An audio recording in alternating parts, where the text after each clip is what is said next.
progress. All right everyone, heading डालिए alkyne. Okay, सो alkyne का general formula क्या होता है बेटा? CnH2n-2, यही है ना अल्काइन। सबसे छोटा मेंबर में कितने कार्बन होंगे? कितने कार्बन होंगे? आंसर है 2 कार्बन। ये सुनो, और अगर आप बढ़ाते जाओगे तो आइसोमर होने का चांस कब आएगा? जब उसमें कितने कार्बन हो जाए, 1 2 3 एंड 4, तभी उसके आइसोमर बनेंगे। ये सुनो, आप जब भी आइसोमर बनाओगे, लिखते चलो साथ के साथ, आप जब भी बनाओगे आइसोमर,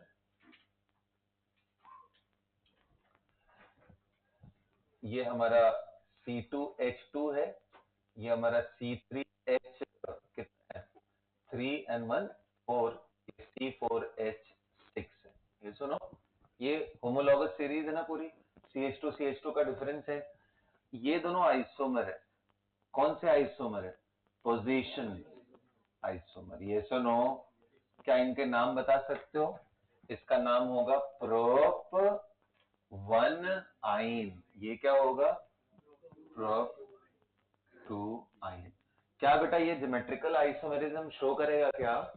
नहीं सर, क्योंकि ट्रिपल बॉन्ड होने की वजह से लीनियर हो गया, तो अब इधर उधर कहीं कोई चेंजेस हो ही नहीं सकते, कोई रिलेटिव डिस्टेंस नहीं आएगा। जबकि याद करो, एल्कीन के अंदर यहाँ ज्योमेट्रिकल आइसोमेरिज्म ये शो कर रहा था। क्या ध्यान है आपको? हाँ, अच्छा, सॉरी सॉरी सॉरी, हाँ ये प्रोप नहीं, 4 कार्बन है ना, तो यहाँ पे ब्यूट होगा, बिल्कुल सही। कहाँ से दिमाग में प्रोप आ गया? BUT,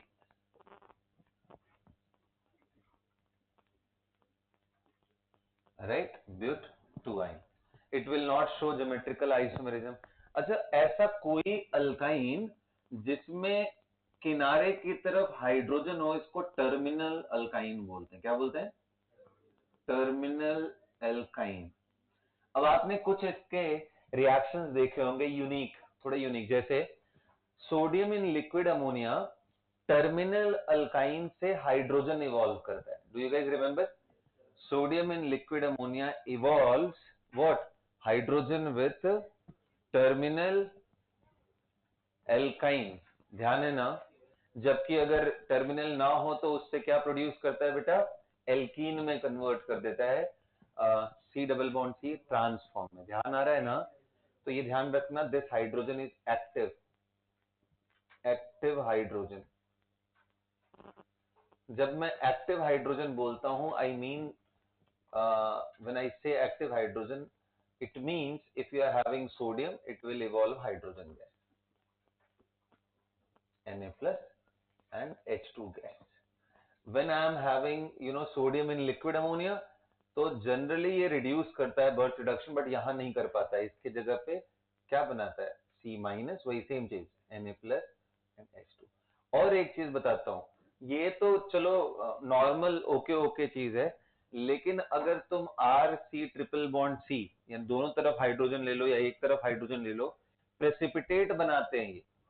this is test for double bond, sorry, test for terminal alkyne.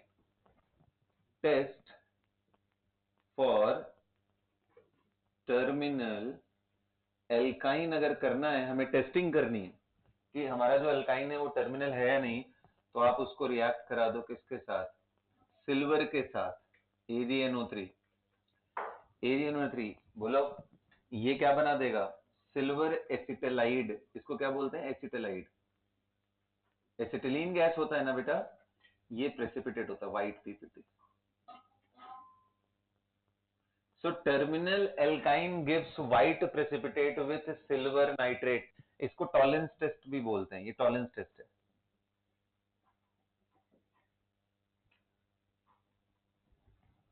Okay बेटा, ये पहला टेस्ट। उसके बाद दूसरा, टर्मिनल वर्ड्स में भी आपको लिखना है, terminal alkyne forms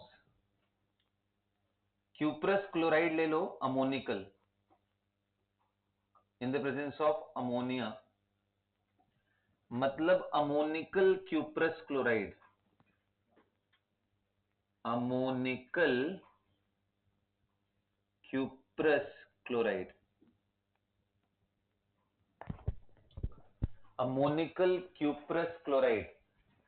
So terminal alkyne gives red precipitate Cu plus, C triple bond C minus, यहां माइनस एंड यहां कॉपर प्लस.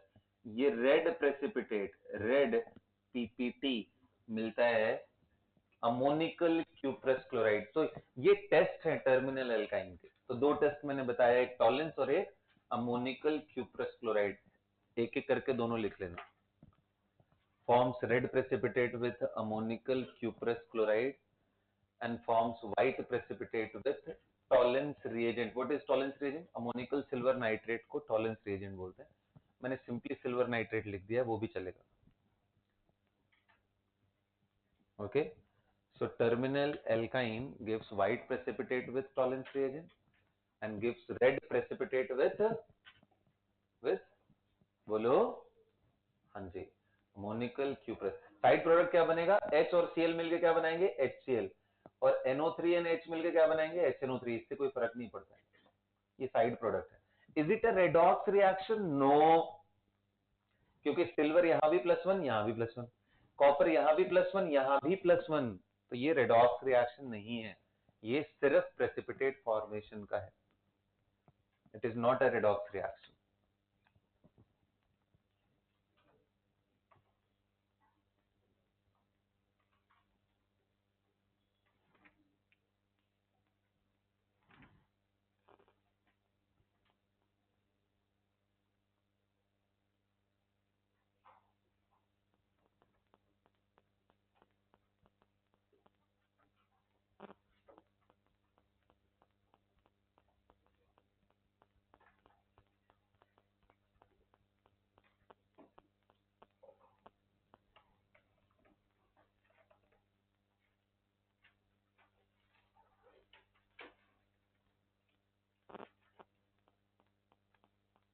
टॉलेंस रिएजेंट बेटा अमोनिकल सिल्वर नाइट्रेट को बोलते हैं.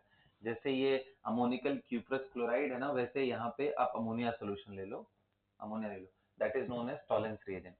Tollens reagent is ammoniacal silver nitrate. Ammoniacal मतलब ammonia के अंदर इसको डिसॉल्व करना.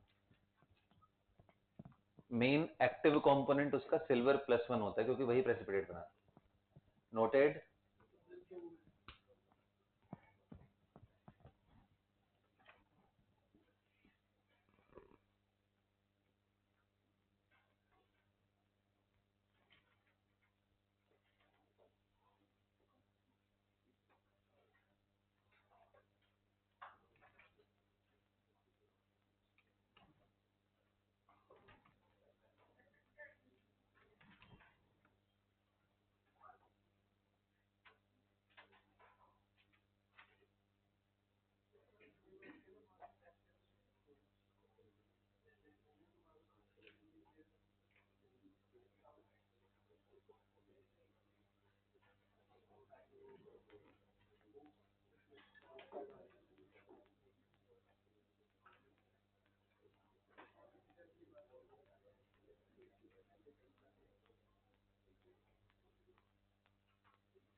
चलो बेटा लिख लिया. हाँ जी.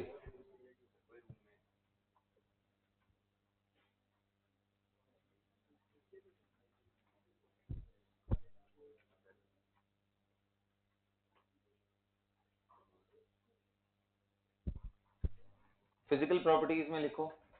Physical properties. The first three alkynes are gases. जैसे कि हमारा वहां पे फर्स्ट फोर था, है ना. अल्केन में फर्स्ट फोर था, यहाँ थोड़ा लीनियर होने की वजह से और बेटर फोर्सेस लगते हैं. So first three members are what? Gases.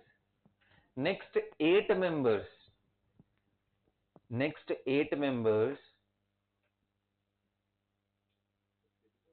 हाँ जी, first 3 members are gases, next 8 are liquids, and higher ones are solid. Higher ones are solid. Noted बेटा? बोलिए। चलिए अब बात करते हैं इनके प्रिपरेशन की, है ना। अल्काइन कैसे बनाएंगे, हेडिंग डालो, प्रिपरेशन ऑफ एल्काइन।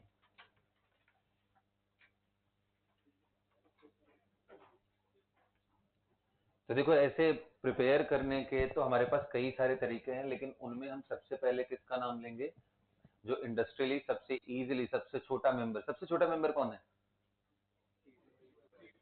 एसिटिलीन ना। एसिटिलीन का प्रिपरेशन देखते हैं कैसे होता है। लिखो प्रिपरेशन ऑफ एसिटिलीन, पहला पार्ट उसका, preparation of acetylene on industrial scale. Large scale production कैसे करते हैं, preparation of ACETYLENE, acetylene. Acetylene मतलब बेटा किसको, इसको, इथाइन, ये जो कंपाउंड है ये ऊपर वाला, दिस इज एसिटिलीन। तो प्रिपरेशन ऑफ एसिटिलीन कैसे करते हैं, प्रिपरेशन इसका बड़ा सिंपल सा तरीका होता है। रॉ मटेरियल हमारे पास मतलब अबंडेंस में है।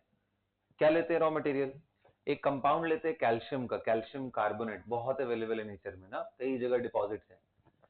कैल्शियम कार्बोनेट को, जिसको आप मार्बल भी बोलते हो, जिसको आप, हाँ और बताओ, लाइम स्टोन भी बोलते हो, मतलब जहां से लाइम आपको ऑब्टेन होता है। तो इसको सबसे पहले ना स्ट्रांगली हीट किया जाता है। बताओ लाइमस्टोन गर्म करते हैं तो क्या बनता है, कार्बोनेट। मैंने आपको बॉन्डिंग में पढ़ाया था कि एल्कली मेटल में कार्बोनेट को अगर छोड़ दो, सोडियम से लेकर के सीजियम तक, उनको गर्म करने से कुछ CO2 नहीं मिलता है, बाकी सभी CO2 देते हैं, इवन लिथियम का भी कार्बोनेट देता है। तो कैल्शियम कार्बोनेट गर्म करने से ऑक्साइड बनेगा एंड CO2 गैस निकलेगी, यस और नो।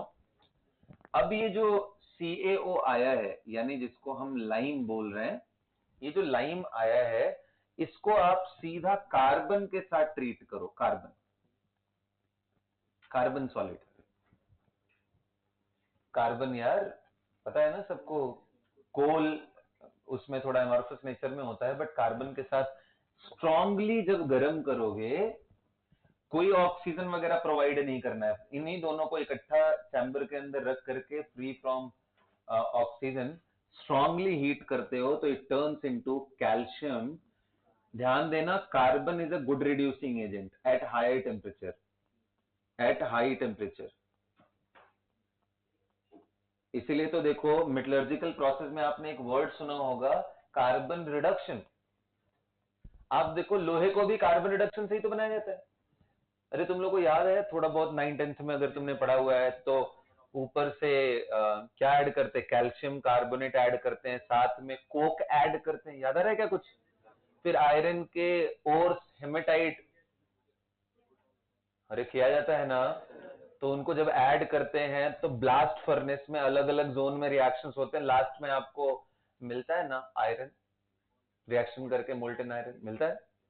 तो वो क्या हो रहा है, उसमें भी iron reducing, sorry carbon reducing agent की तरह काम कर रहा है। ऑक्साइड जिसमें वो प्लस स्टेट में है उसको जीरो में लेके आ रहा है। तो यही काम ये करता है, ये बनाता है कैल्शियम पहले, लेकिन calcium unlike iron is much more reactive at higher temperature, क्योंकि कैल्शियम एस ब्लॉक का मेंबर है। एस ब्लॉक के मेंबर बहुत ज्यादा रिएक्टिव होते हैं। तो ये बचे हुए कार्बन से ना कंबाइन करके ये CaC2 कार्बाइड बना देता है। इसलिए बोला जाता है कि carbon reduction is not useful method for preparing metals, metallurgical operation when it comes to S block members। S के लिए नहीं यूज होता, इवन एल्यूमिनियम तक के लिए नहीं यूज करते कार्बन रिडक्शन, क्योंकि एल्यूमिनियम भी कार्बाइड बना लेता है। तो पूरे S ब्लॉक के मेंबर कार्बन रिडक्शन से जैसे ही मेटल प्रोड्यूस होते हैं, वो तुरंत कार्बन से रिएक्ट करके कार्बाइड बना लेते हैं। कौन सा कार्बाइड बनेगा, CaC2। And carbon at higher 710 degree के ऊपर जब टेम्परेचर जाते हो तो कार्बन ऑक्सीजन के साथ कंबाइन करके CO गैस बनाता है, CO2 नहीं। चाहे कितना भी ऑक्सीजन ज्यादा हो, वो नहीं बनता है, CO ही बनता है, ध्यान रहेगा सभी को। तो ये, और ये जो कार्बाइड है, दिस इज कैल्शियम कार्बाइड, यही हमारे काम का चीज है। हमारे काम का चीज क्यों है? क्योंकि इस कैल्शियम कार्बाइड के स्ट्रक्चर को देखो तो ये कैल्शियम 2+ एंड C2 2- है। इसको ओपन करके देखो तो it is having C triple bond minus and minus. Did you gate my point? अब बताओ, कार्बन आयन का ट्रिमेंडस बेस है, क्या ये बहुत पावरफुल बेस है? तो चुपचाप इसको पानी में डाल दो। CaC2 को सिर्फ पानी में तुम डालोगे तो ये जो कार्बन का माइनस है यहां से प्रोटॉन ले जाएगा, दूसरा कार्बन का माइनस दूसरे वाटर से प्रोटॉन ले जाएगा, और इसको क्या बना देगा? OH, calcium hydroxide, aqueous solution, लेकिन साथ में C2H2 गैस, एसिटिलीन बन जाएगा। That's how we prepare industry, है ना? मजेदार तरीका। कोक के साथ अब आप भी कर सकते हो ये, इसके लिए कोई बहुत बड़े फर्नेस की जरूरत नहीं है। You can also produce this at home, shop easily मिल जाता है, कहीं पे भी देखोगे तुम्हें अवेलेबिलिटी इसकी मिल जाएगी, CaCO3 की। और कार्बन भी इतना कुछ नहीं, किलो के भाव से मिलता है, ठीक है? खरीद करके आराम से ठंड के टाइम में आग भी सेको, आराम से ये कार्बाइड बनाओ, इस कार्बाइड को पानी में डाल दो और तुम्हें H2C2 गैस मिल जाएगी। Okay, you can try at home. And ये जो, अगर इसको तुम बचा पाए, क्योंकि ये गैस होता है, अगर तुमने इसको बचा पाए, कलेक्ट कर पाए प्रॉपरली, तो इस गैस में तुम सिल्वर नाइट्रेट मार्केट में खरीदोगे, क्यूप्रस क्लोराइड अमोनिया के साथ मिक्स करके मिलाओगे तो रेड कलर का आपको प्रेसिपिटेट मिलेगा। Cu2Cl2, ammoniacal solution of Cu2Cl2 gives red precipitate. अभी लिखवाया है ना, तो ये तुम कर सकते हो ट्राई, केयरफुल ऑब्जर्वेशंस के अंदर, ठीक है? चलो, नोट कर लिया आपने? करिए, तब जल्दी करिए।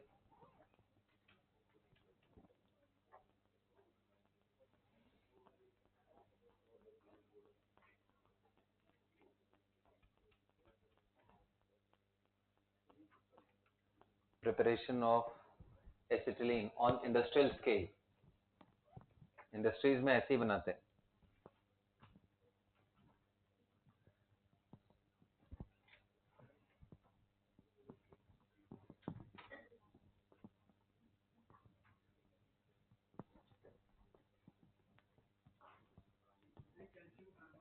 हाँ जी, जो CaC2 है इसका नाम क्या है? Calcium carbide.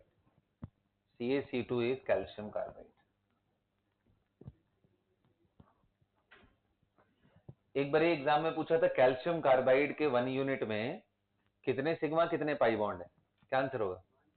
1 sigma 2 pi bond. अब ऐसे दिख रहा है तो समझ में आ रहा है, CaC2 लिखा रहता है तो लोगों को दिखना ही बंद हो जाता है कि यार इसमें कैल्शियम के कंपाउंड तो आयनिक होते, इसमें सिग्मा पाई कहां से आ गया? तो कैल्शियम में नहीं है सिग्मा पाई, सिग्मा पाई किसमें है? C2 2-। आ रहा है बात समझ में ना? तो इसलिए ध्यान रखना आप लोग। Okay, 1 sigma 2 pi bond, noted बेटा। अच्छा, दूसरे और कौन से तरीके हैं एल्काइन बनाने के? तो देखो, जैसे हम एल्कीन बना रहे थे, एल्कीन कैसे बना रहे थे? मैंने 4 मेथड बताए थे आपको। एक था रिडक्शन ऑफ अल्काइन, उसके अंदर 2 कैटेगरी, लिंडलार कैटलिस्ट यूज करके सोडियम इन लिक्विड अमोनिया, एक से सिस और दूसरे से ट्रांस। तो खैर, हमें अल्काइन बनाना है तो यार अल्काइन से तो कुछ सेंस नहीं बनता है। दूसरा आता है कौन सा? डीहाइड्रोहेलोजिनेशन, याद आ रहा है? डीहाइड्रोहेलोजिनेशन ऑफ अल्काइल हेलाइड, वहां से हमें एल्कीन मिलता था। H और Cl क्या यूज करते थे? Strong bases like alcoholic KOH, NaNH2, RO-, ये ध्यान है ना? तो अब बताओ, अगर अल्काइल हेलाइड से अल्कीन बन जा रहा है, तो अगर मुझे कुछ इसके आगे अल्काइन बनाना है, तो क्या हमारे पास उसमें एक से ज्यादा हेलोजन हो तो काम चल सकता है क्या? बोलो भाई। अगला लिखो, डीहाइड्रोहेलोजिनेशन।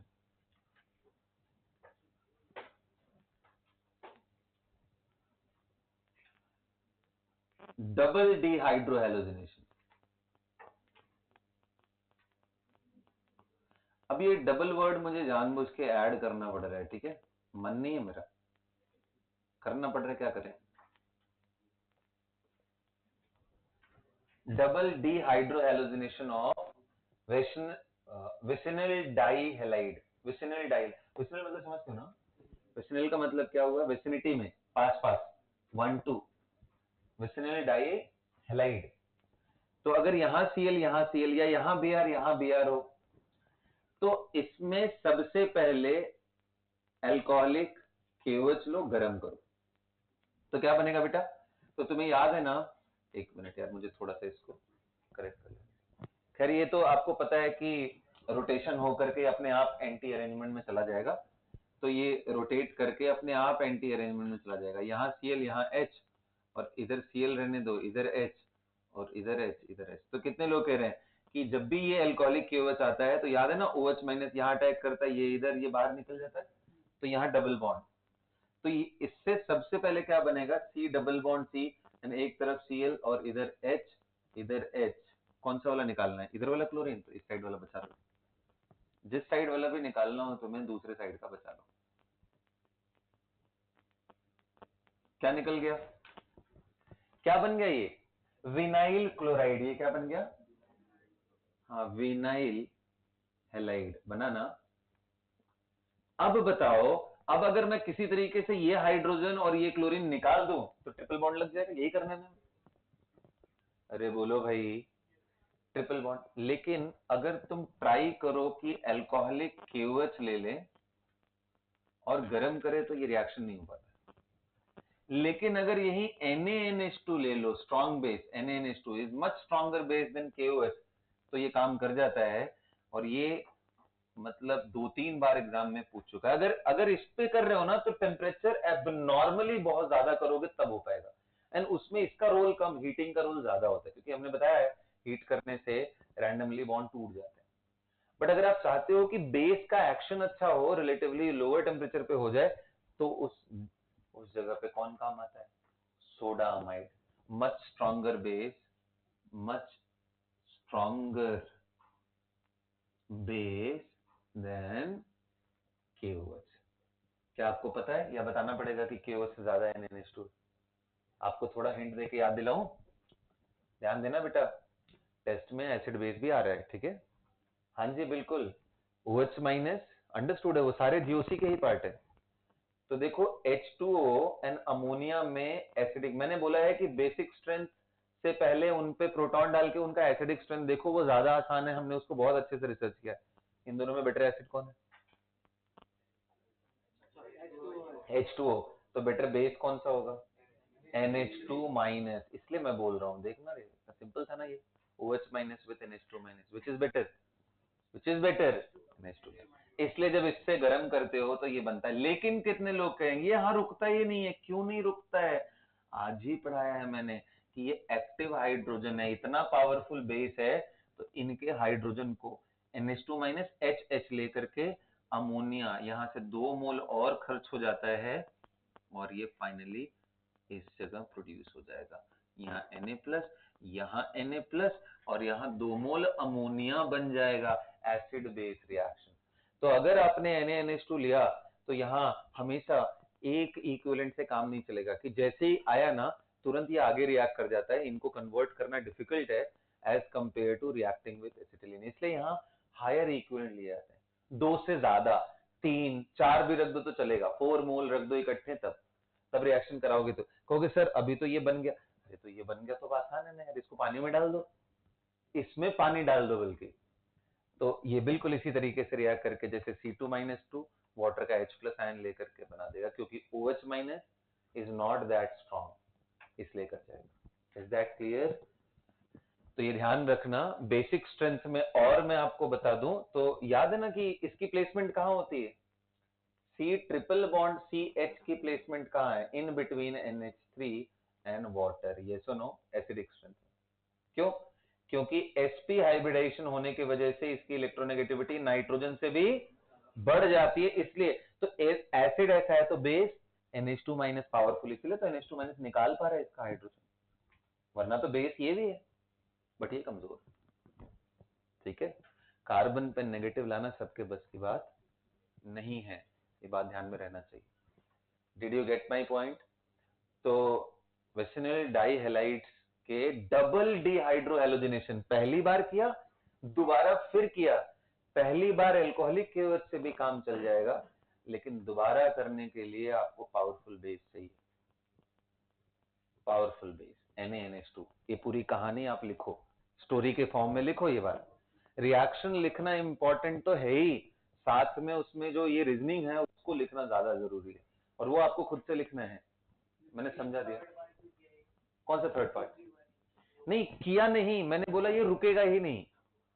तो अगर तुम 1 मोल लोगे ना, और सपोज करो कि 10% कंज्यूम होके यहां आ गया, तो बाकी 10% यूज होकर के यहां से यहां ले जाएगा।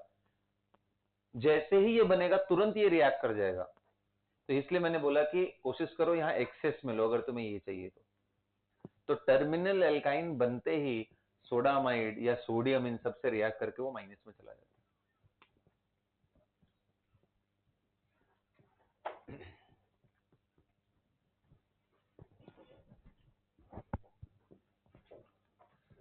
Noted everyone?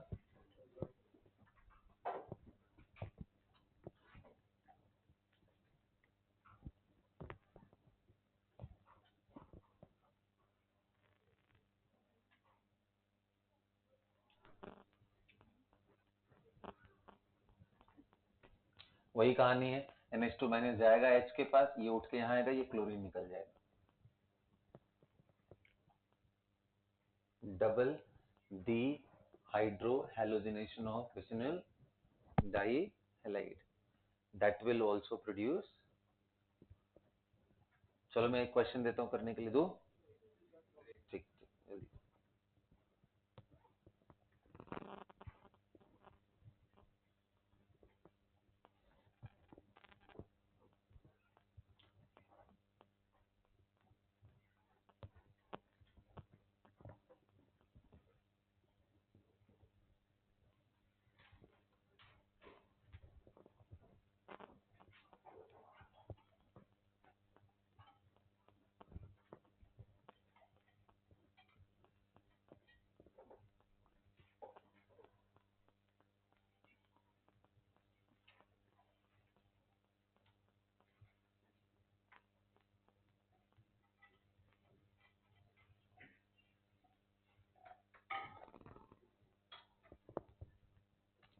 चलिए नोट करिए आप।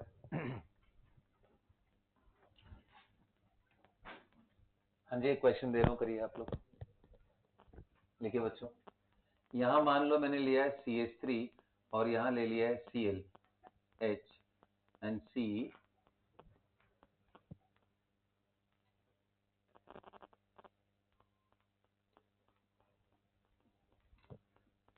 Cl and H and CH3, and I have taken here alcoholic KOH and heat किया, A बना। A से फिर मैंने NaNH2 ले लिया, हीट किया, B बना।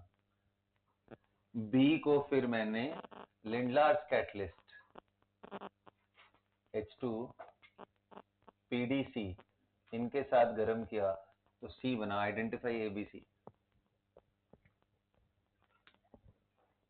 Identify A, B and C। ये रोड मैप प्रॉब्लम्स बोले जाते हैं इसको। एक रिएजेंट लेके दूसरा क्या बना, दूसरे से तीसरा क्या बना, ऐसे करना।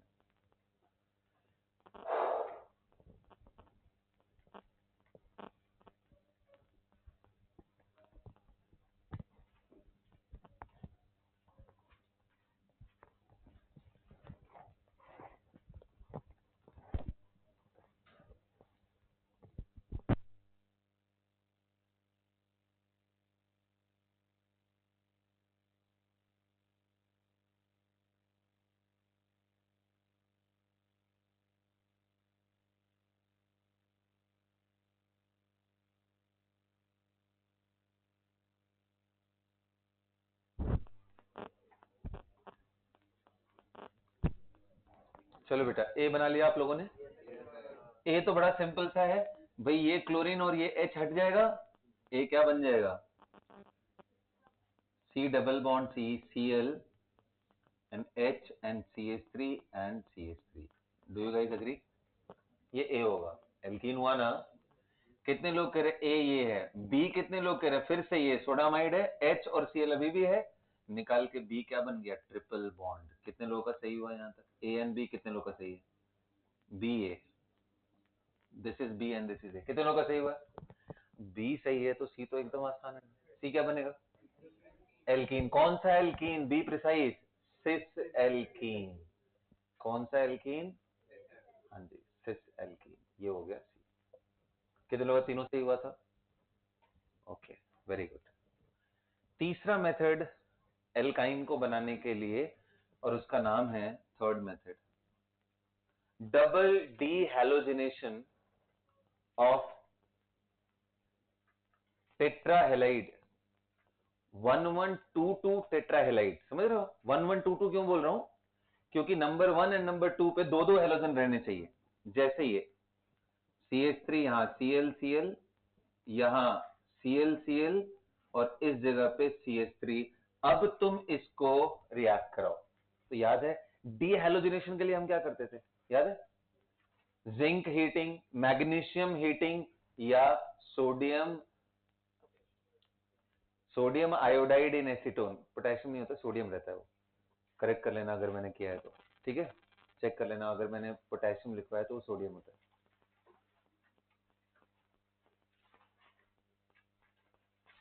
जस्ट प्रिपरेशन ऑफ एल्कीन में मिला हुआ।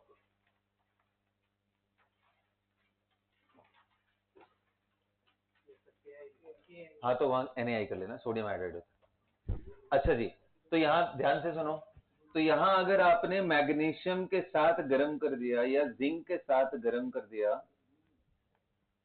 या फिर पोटेशियम नहीं बल्कि सोडियम आयोडाइड इन एसीटोन उसके साथ गर्म कर दिया, तो ये डबल डीहैलोजिनेशन हो जाएगा। ये दोनों निकलेंगे, फिर तुरंत ये दोनों भी निकल जाएंगे, क्योंकि मेटल आपने लिया ही है। तो फाइनली ये एल्काइन बना देंगे। इसको डबल डीहैलोजिनेशन बोलते हैं।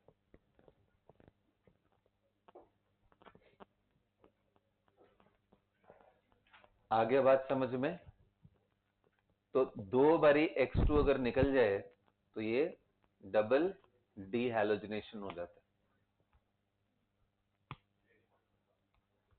Double dehalogenation of tetrahalide. कौन से टेट्राहेलाइड? 1122, मतलब दो इधर दो इधर।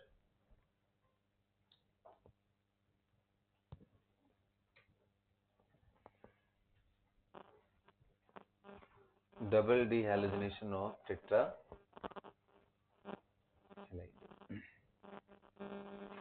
सभी को समझ में आ गया बेटा? बोलिए। तो इसी के साथ हमारा प्रिपरेशन कंप्लीट होता है। ज्यादा इसमें रिएक्शंस वैसे भी नहीं थे। Preparation done. We are done with the preparation. Now coming to the reactions of alkyne. Heading डालो, रिएक्शंस ऑफ एल्काइन।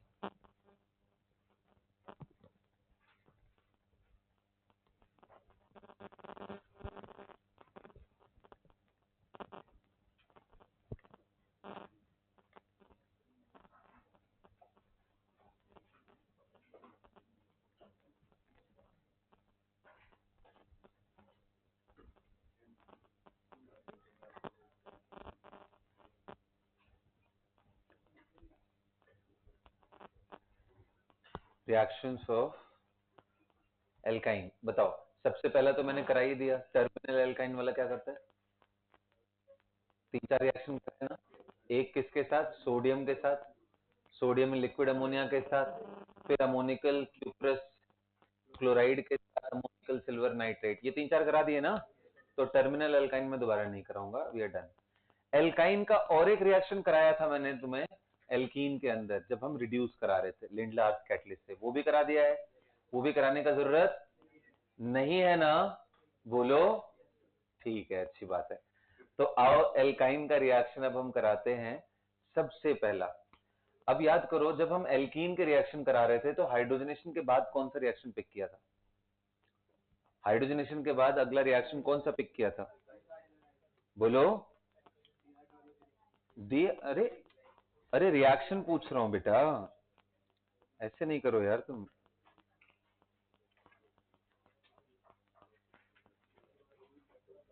रिएक्शन पूछ रहा हूं। हेलोजिनेशन कराया था यार, तुम लोग क्या हो भाई? कुछ तो याद रखो यार तुम। हेलोजिनेशन लिखो, हेलोजिनेशन ऑफ एल्काइन।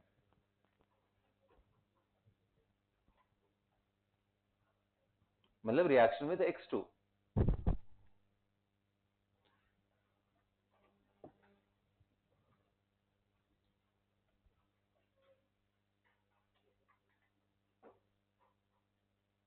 लिखो अपने से रिएक्शन।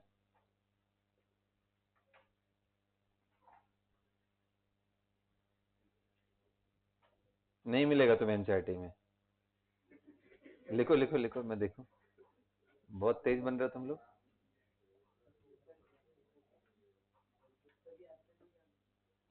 क्या लेना है वो तुम डिसाइड करो यार, हेलुसिनेशन करा रहे हो।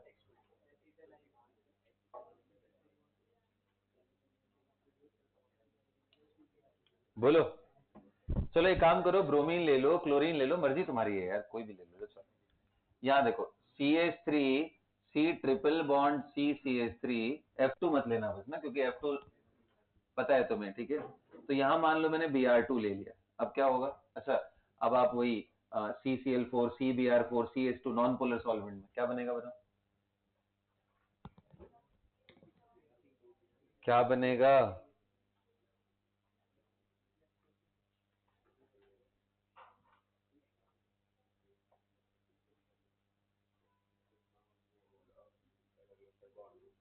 बनाओ मैकेनिज्म दिखाओ, बनाओ बनाओ बनाओ मैकेनिज्म दिखाओ।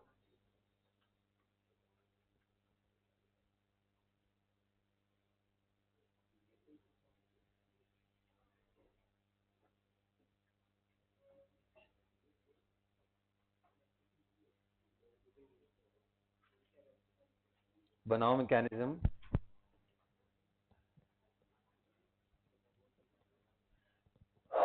चलो मैं चेक करूंगा सबका, मैं चेक करूंगा भाई, जल्दी करो।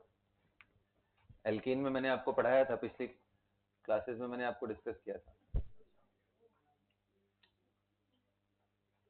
चलिए देखिए, मैं आपको थोड़ा सा याद दिलाता हूं, आपकी जो सोई हुई मेमोरी है ना, उसको जगाने की कोशिश करता हूं। देखो बताओ, ये रिएक्शन किस तरह का रिएक्शन है? Electrophilic addition.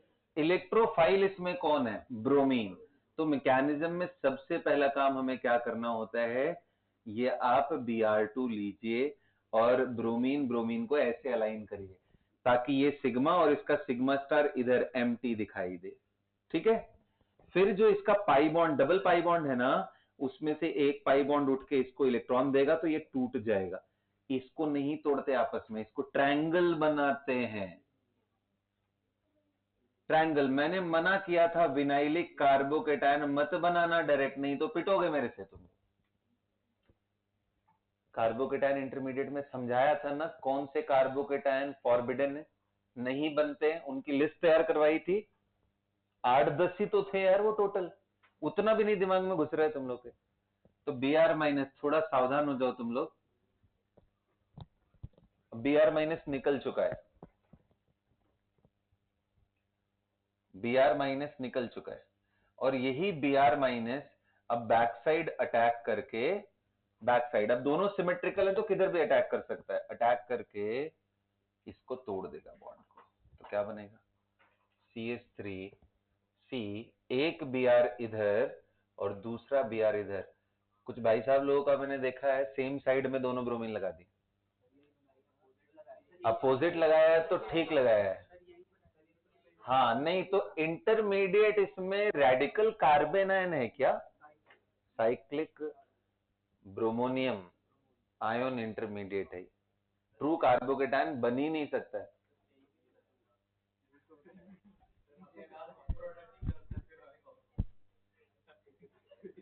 तूने ओरिएंटेशन चेक कर, सिस या ट्रांस है। I will reconsider that, okay. ये अगली बार की गलती के लिए तुम एडवांस मान लो, ठीक है। अभी आगे चेक करता हूं। वैसे ये बनाया था क्या? तो ये बनाना था मैकेनिज्म, मैंने बोला था बनाने के लिए। मैकेनिज्म जिसने नहीं बनाया, मुझे प्रोडक्ट में कोई इंटरेस्ट नहीं था। मैकेनिज्म इंपॉर्टेंट है ताकि आप उस तरीके से अप्रोच कर रहे हो कि नहीं, ठीक है। ध्यान रखना, ये सब बड़ी छोटी छोटी बातें हैं यार, ये प्रैक्टिस करोगे, बार बार रिवाइज करोगे तो ही दिमाग में जाएगा। अच्छा अभी क्या, सुनो मेरी बात, ये बन गया ना, क्या बना? ट्रांस बन गया। यहां ब्रोमीन एंड ब्रोमीन, ट्रांस बन गया ना। अब अगर मैं फिर से ब्रोमीन डाल दूं और CH2 डाल दूं तो फिर यार इस पे लग जाएगा, कौन सी बड़ी बात है। बिल्कुल वैसे ही कहानी होते होते कितने लोग कह रहे हैं अब टेट्रा ब्रोमो बन जाएगा। बोलो, बन गया tetrabromo, it will form like that. तो अगर 1 इक्विवेलेंट लोगे तो यहां रुकेगा, दोबारा रिएक्शन कराओगे तो आगे चला जाएगा टेट्राब्रोम। और यहां से वापस एल्काइन बनाना चाहते हो तो क्या करो, मैग्नीशियम डाल के गर्म कर दो। ये मौज खेल रहे हैं हम लोग, गोल गोल घूम रहे हैं पूरा ऐसे। आ रहा है समझ में? चलो एक इंटरेस्टिंग क्वेश्चन देता हूं, क्या? आओ अब मैं थोड़ा अनसिमेट्रिकल बनाता हूं, और ये जो इतना प्यारा सा हेलोजन ले ले रहा हूं, इसको इंटर हेलोजन बना के फिर से मैकेनिज्म चेक करने आ रहा हूं आपके बीच प्यारे बच्चों। C triple bond CH, and यहां मैंने आपको दिया है ICL। बात बिल्कुल नहीं होना चाहिए, सही से अटेम्प्ट करना है, ठीक है। इन द प्रेजेंस ऑफ CH2, ये जो भी बना A, उसमें मैं दोबारा अटैक कराना चाहता हूं ICL का, B बनाना चाहता हूं। यहां से यहां तक का मैकेनिज्म सभी को दिखाना है, ये इंपॉर्टेंट है। बार बार करोगे आदत लग जाएगी, इंपॉर्टेंट है वो आदत डेवलप करना, ठीक है। आधा से ज्यादा लोगों की दिक्कत ये है ना, उनका हाथ और सिक्स सेंस काम करता नहीं है। उसके पीछे सबसे बड़ा कारण है उस तरह की प्रैक्टिस उन्होंने की ही नहीं घर जाके दोबारा। जब आप प्रैक्टिस करने लग जाते हो ना, तो उसकी सबसे खूबसूरत खूबसूरत बात यह है कि आपको सेंस होने लग जाता है कि अच्छा इसके बाद ये ऐसे कराना है, फिर ऐसे घूमना है।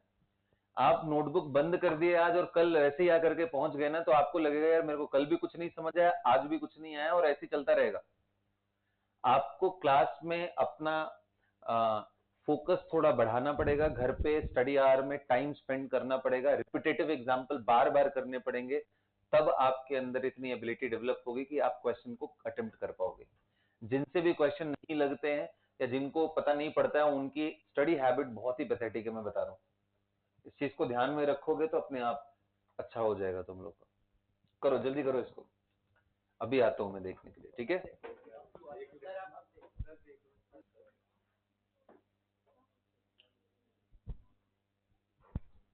हाँ जी, देखिए सबसे पहले कितने लोग कह रहे हैं कि सर ये तो बन जाएगा ऐसा, C double bond C, and यहां बीच में कौन फंसेगा? क्यों I नहीं, I प्लस फंसेगा। क्यों ऐसा होगा? क्यों ऐसा होगा? क्योंकि ICL में किसके पास नेगेटिव, क्लोरीन, किसके पास पॉजिटिव आए। तो जब भी ये इसको डोनेट करोगे तो ये बन जाएगा। Is that clear? अब दूसरा चीज ये है कि जो Cl माइनस निकला वो अटैक इस कार्बन पे करे या इस पे? आंसर है उस पे कराओ जिसपे कार्बोकेटायन ज्यादा स्टेबल बनता। इधर 3 हाइपर कॉन्जुगेशन से कुछ नहीं मिल रहा है, तो ये इसलिए आंसर आएगा, बोलो। यहां क्या बन जाएगा? Cl डबल बॉन्ड, इस साइड में आयोडीन, एंटी में रखना बनाने के बाद जो जुड़ रहे हैं, याद है ना एंटी एडिशन होता है। उसके बाद दोबारा अगर ICL यूज करोगे, फिर से आयोडीन बीच में जाएगा, फिर से क्लोरीन उसी जगह। मजे की बात यह है कि दोनों क्लोरीन एक जगह, दोनों आयोडीन एक जगह, है ना इंटरेस्टिंग। क्योंकि एक बार जहां कार्बोकेटायन स्टेबल है, दोबारा भी वहीं कार्बोकेटायन ज्यादा स्टेबल है। क्या आ गया समझ में? बोलो। तो ये था हमारा रिएक्शन, कौन सा? हेलोजिनेशन। अब इसमें थोड़ा सा ट्विस्ट करता हूं, और ये बहुत बड़ा ट्विस्ट होगा। देखते हैं कितने लोग आप में से ऐसे हैं जो सही कर पाते हैं। क्वेश्चन लिखो, हेडिंग डालो बल्कि, रिएक्शन विथ ब्रोमीन वाटर। ये भी डीकलराइज करेगा, बिल्कुल करता है। जैसे ब्रोमीन वाटर को डबल बॉन्ड करता है, वैसे ही ट्रिपल बॉन्ड भी डीकलराइज करता है। क्लोरीन वाटर, ब्रोमीन वाटर दोनों को डीकलराइज करे। मिटा दो इसको।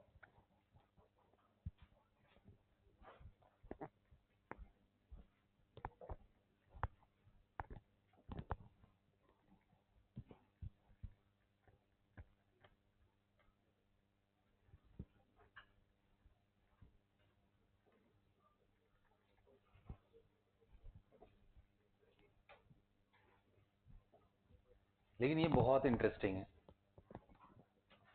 बहुत इंटरेस्टिंग इसलिए है, अभी चलो तुम्हें समझ आएगा, पहले ट्राई तो करो। Now do it everyone. So I have taken bromine water, you tell me the product. मैं डबल अटैक नहीं करा रहा हूं, एक ही बार करा था। वैसे डबल अटैक हो भी नहीं पाएगा, तुम एक बार बनाओगे तो तुम्हें खुद ही दिखेगा। देखिए कौन कौन पहुंच पाता है इसके प्रोडक्ट पे। और मैं थोड़ा हिंट दे दूं, नहीं पहले बनाओ फिर हिंट दूंगा बाद में। To all the birdies, should I tell you? देखो ब्रोमीन वाटर को ऐड करोगे तो सबसे पहला इलेक्ट्रोफाइल कौन होगा इसका? Br। एंड Br जाके साइक्लिक फॉर्म में बनाएगा। यहां तक मैं एक्सपेक्ट कर रहा हूं कि आप सभी ने सही किया होगा। एंड Br माइनस निकला, क्योंकि पानी बहुत ज्यादा लिया है तो अगला जो अटैक होगा वो H2O का होगा। क्या मैं यहां तक सोच सकता हूं आपने सही किया होगा? उसके बाद जो प्रोडक्ट बनेगा उसमें प्रोटॉन वगैरह निकालने के बाद, पहले तो ये बनता है, फिर प्रोटॉन निकालने के बाद दोबारा जो H2O तुम्हारे पास पड़ा हुआ है वो प्रोटॉन निकाल देगा एंड यू विल गेट। अब हाथ उठाओ कितने लोगों ने ये बनाया है, जल्दी हाथ उठाओ। चलो, मतलब आप 50% सही हो। 50% इसलिए बोल रहा हूं क्योंकि इसको ध्यान से देखो। क्या ये तुम्हें इनॉल दिख रहा है? क्या इनॉल स्टेबल होता है या कीटो? तो बस वही काम अगला करना था जो कि आप नहीं किए होगे। किसी ने किया था कीटोलाइज? नहीं किया होगा, तो इसको टॉटोमेराइज कर दो। भाई जिसको समझ नहीं आ रहा है ये मैं क्या लिखने जा रहा हूं, please refer to my tautomerism lecture. हाँ प्लीज रेफर। पढ़ाया था ना कार्बन एंड टॉटोमेरिज्म एक ही लेक्चर में। किस लिए? ताकि ऐसे रिएक्शन के लिए तुम्हें प्रिपेयर कर सको। ऐसे लिख करके इसका आंसर ऐसे लिखेगा और तुम मतलब समझ ही नहीं पाओगे ये क्या मजाक चल रहा है, ये कैसे हो गया, कीटोन कहां से आ गया। वो यहां होने के बाद स्टेप बाय स्टेप याद करें क्या? मोस्ट एसिडिक हाइड्रोजन रिमूव करते हैं तो माइनस आता है, उसको रेजोनेंस करा के दूसरे पोजीशन पे और उसी जगह पे H डाल देते हैं। याद आ गया क्या? स्टेप बाय स्टेप अगर टॉटोमराइजेशन आपको देखना है तो मैं यहां बता दे रहा हूं।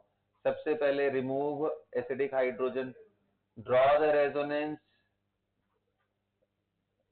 एंड जो नए पोजीशन पे नेगेटिव आया है उस जगह पे आप क्या दे दो? H plus ion. H plus दोगे तो बन गया ये।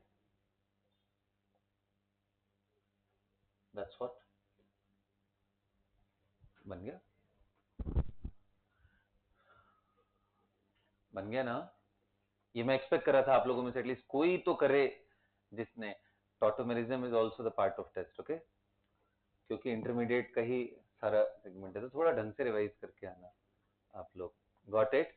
ये तो ब्रोमीन वाटर के साथ। अगला हेडिंग डालिए।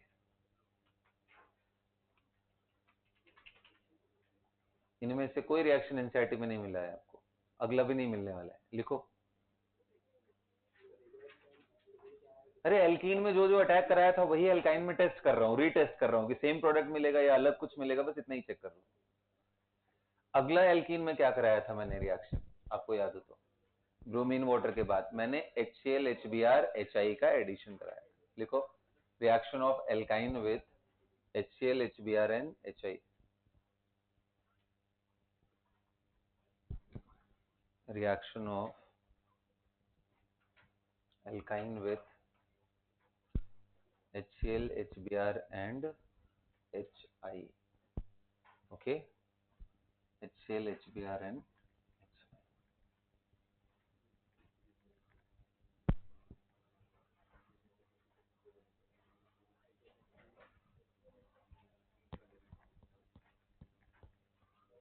एक बात बताओ, एक बात बताओ, सुनो ध्यान से, कंपैरिजन करेंगे हम लोग, ठीक है? बिल्कुल बात नहीं बेटा।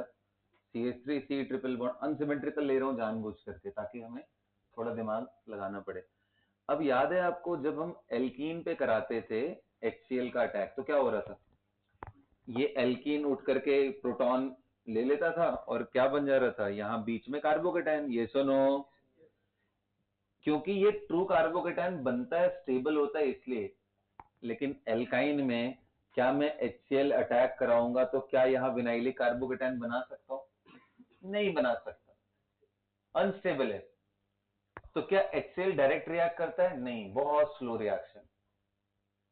HCl डायरेक्ट नहीं करता है। तो HCl HBr HI को रिएक्ट कराने के लिए, क्योंकि H प्लस सीधा डायरेक्ट कटायन बनाता है जो कि यहाँ विनाइलिक कटायन नहीं बन सकता, तो इससे बचने के लिए हम लेते हैं कैटलिस्ट HgCl2 मरकरी +2। Br रहता है तो HgBr2 ले लेते हैं। समझ में आ रहा है ना? तो additional catalyst is just taken to ensure कि वो ट्रू पॉजिटिव ना बने। फिर क्या बनेगा? HgCl2 लोगे तो क्या बनेगा? HgCl2 लोगे तो क्या बनेगा? ये बिल्कुल सही बोला तुम लोगों ने, साइक्लिक बन जाएगा जैसे ब्रोमीन। तो इसमें पहला अटैक मरकरी कर देगा, एंड बाद में अब जब ये ऐसा हो गया ना, तो बाद में आपका जो यहां से जो Cl माइनस निकला है HgCl एंड Cl माइनस, ये Cl माइनस जाकर अटैक करेगा, यहां अटैक करेगा तो ये निकल जाएगा। तो this Cl minus will attack and this will go. तो ये प्रोडक्ट बनता है आपका HgCl। और क्योंकि सॉरी, यहां से Cl लगा देना, और क्योंकि अब ये बन गया है, तो अब यहाँ कार्बन एंड मरकरी में इलेक्ट्रोनेगेटिविटी का गैप है, कार्बन पे नेगेटिव होगा, तो वो आराम से HCl का H ले जाता है, इसको निकाल देता है बाहर, क्योंकि भाई कार्बन पे नेगेटिव तो बेस होता है ना, तो वो नहीं, मरकरी को रिप्लेस करके H लग जाता है। तो जोड़ना वैसे ही है, कहानी बदल जा रही है बस। अरे जोड़ना तो तुमने अगर गलती भी कर दिया होता तो प्रोडक्ट तेरा सही हो जाता, गलत भी किया होता तो तुम यही करते ना, H इधर जोड़ो सर, प्लस यहां बनाओ, Cl माइनस इसी जगह जोड़ो, यही करते ना। बट ये कितना ब्लंडर है, क्यों? क्योंकि ये कार्बोकेटाइन बनता नहीं है, तुम बना कैसे रहो? That's why HgCl2 is taken in. तो लिख लो, लिखो ये बात को। अच्छा, अगर दोबारा ऐड करूं तो अब कोई दिक्कत नहीं है, अब तुम HCl डायरेक्ट भी ऐड कर सकते हो बिना HgCl2 के। ले लो तो अच्छी बात है, नहीं लो तो भी अच्छी बात है, डायरेक्ट भी ऐड होकर के इंटरेस्टिंगली सेम ही जगह पे ऐड होगा ना। देखो भाई, उसी जगह ऐड होगा ना, क्योंकि यही कार्बोकेटाइन ज्यादा स्टेबल होगा, क्लोरीन का लोन पेयर भी मिलेगा और इधर से हाइपर भी मिलेगा। इधर तो कुछ भी नहीं है, इधर प्रॉब्लम ही है इसके जीवन में, यही ठीक है, ठीक है। यहीं पे यहाँ पे लोन पेयर मिलेगा, तो इसी जगह दूसरा क्लोरीन मिलेगा। सो री अटैक ऑफ HCl कराओगे तो आपको जेमिनल डाइक्लोराइड मिलेगा, जेमिनल, सेम कार्बन पे 2 chlorine, geminal dichloride. Is that clear? तो आप लिखोगे additional catalyst is used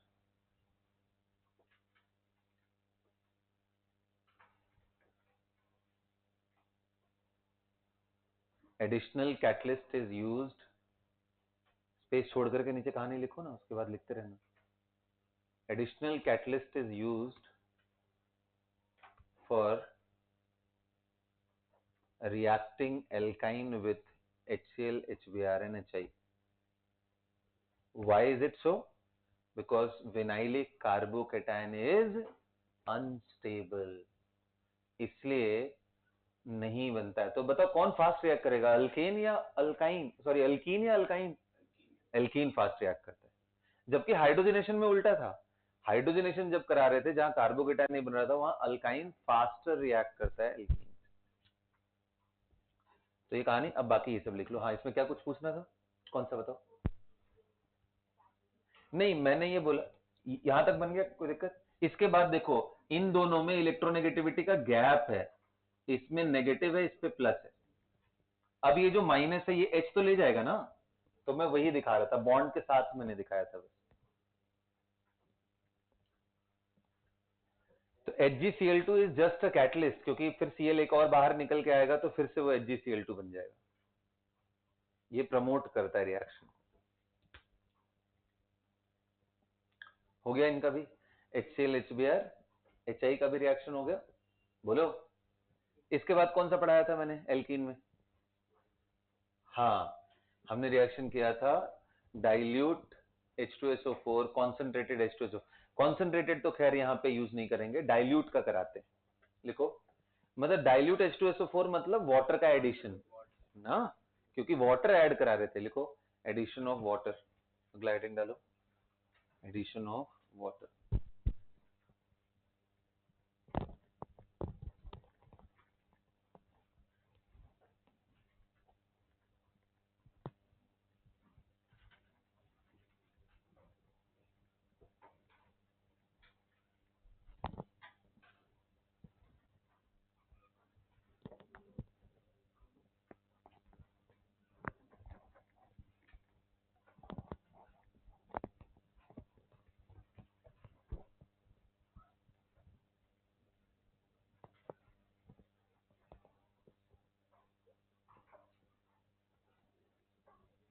okay, addition of water. अब बताओ, एल्कीन पे एडिशन ऑफ वाटर कराते थे तो क्या करते थे? पहली बात तो ना तो एल्कीन और ना ही अल्काइन, इन दोनों में से कोई भी डायरेक्ट पानी के साथ रिएक्ट नहीं करता है। क्यों नहीं करता है? क्योंकि ये दोनों नियरली नॉन पोलर, ये पोलर प्रोडक्ट डिसॉल्व ही नहीं होते हैं। दूसरा चीज, ये कोई इलेक्ट्रोफाइल थोड़े, H2O इज नॉट इलेक्ट्रोफाइल। तो हमें पहले इसको एडिशनल एक सपोर्ट देना पड़ेगा, और उसके लिए हम लोग यूज करते थे H2SO4। थोड़ा सा डाल दिया, 2-4 बूंद पानी के अंदर, 2-4 बूंद डाल दो H2SO4, उतना बहुत है, रिएक्शन होना शुरू हो जाएगा। लेकिन एल्काइन के साथ थोड़े बहुत बूंद से भी कोई फर्क नहीं पड़ता है। H2SO4 डालोगे, कुछ फर्क नहीं पड़ता, नो रिएक्शन। क्यों? यहाँ कारण फिर से वही है, यहाँ ट्रू कार्बोकेटाइन बन जाएगा, यहाँ बनना पॉसिबल। फिर क्या करें? HgSO4 को याद करो, समझ गए ना? ये पॉसिबल कराएंगे Hg। ओके, अगेन कैसे पॉसिबल कराएंगे? वही कहानी फिर से दोबारा रिपीट होगी कि ये मरकरी का साइक्लिक डेरिवेटिव देगा, ट्रू कार्बोकेटाइन नहीं। अब वाटर अटैक करेगा, अब वाटर अटैक करेगा तो उसके बाद की कहानी आप खुद लिखो, मुझे प्रोडक्ट बना करके बताओ। लिखो, एल्काइन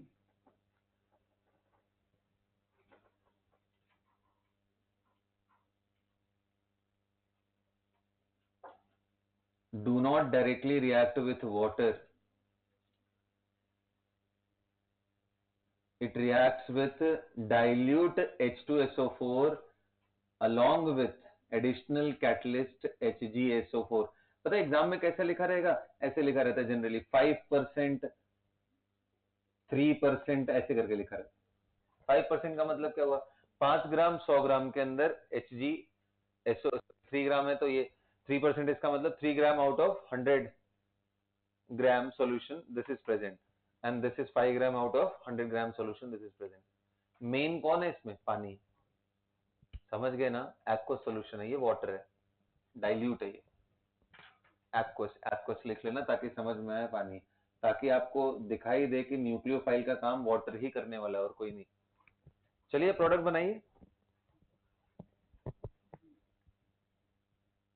5%, 3%, 8%, 1% ऐसे लिखा हुआ मिलेगा वैल्यू अलग अलग। बनाइए प्रोडक्ट, क्या बन रहा है? बिल्कुल।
बना दिया बेटा प्रोडक्ट।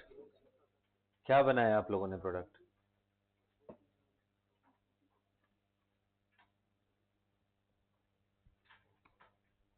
क्या बनाया प्रोडक्ट आपने? मिटा दो। तो वापस आपने यही किया होगा कि जब भी इसको रिएक्शन कराया है तो इधर OH और इधर H जोड़ा होगा। तो कितने लोगों ने पहले ये बनाया? अरे यार, जोड़ना तो वही है ना, एक तरफ OH और एक तरफ H, बस बीच में Hg वो फैसिलिटेट कराता है रिएक्शन को। ये सुनो। अच्छा जी, अब ये फिर से क्या हो गया? इनॉल। तो कितने लोगों ने आंसर कीटो किया है? हाथ उठाओ, रेज योर हैंड, क्योंकि ये सेकंड टाइम आपको मौका मिला था। ठीक है, गुड, वेरी गुड। नहीं बनाया था? कोई बात नहीं। C double bond O CH3, acetone will be the product. हम सोच रहे हैं अल्कोहल मिलेगा, अल्कोहल ना मिल करके क्या मिल जा रहा है? क्योंकि ये जो भी बनेगा, ये लिख लेना कि टॉटोमराइजेस, it undergoes tautomerisation.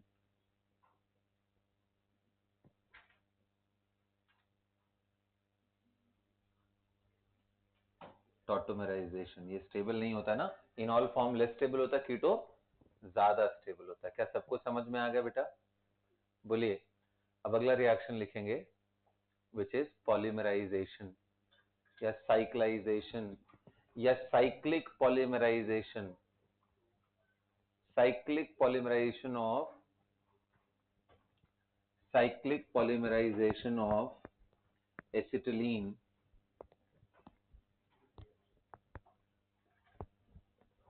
on the surface of red hot iron।